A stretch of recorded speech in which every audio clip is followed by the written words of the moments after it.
جی وعلیکم السلام ورحمۃ اللہ۔ محترم بھائی کہتے ہیں جی میں نے خضر علیہ الصلوۃ والسلام کے متعلق پوچھا تھا کہ وہ نبی ہیں کہ ولی ہیں، تو کہتے ہیں جی سورہ کہف جو ہے اس سے کہتے ہیں جی میرے خیال میں تو یہ ثابت نہیں ہوتا کہ وہ نبی تھے۔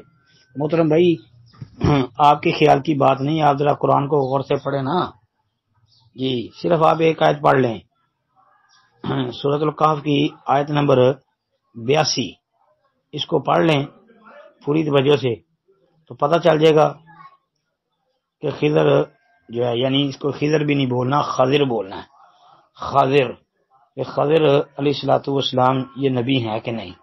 آیت کو توجہ سے پڑھے نا، پھر انشاءاللہ آپ کو سورت کے اندر ہی، سورۃ کہف سے ہی دلیل مل جائے گی۔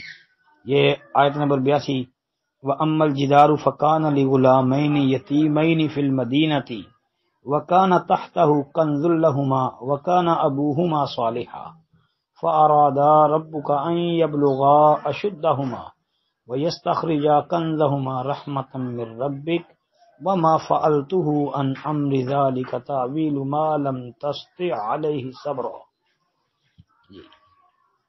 کیا ہے مطلب؟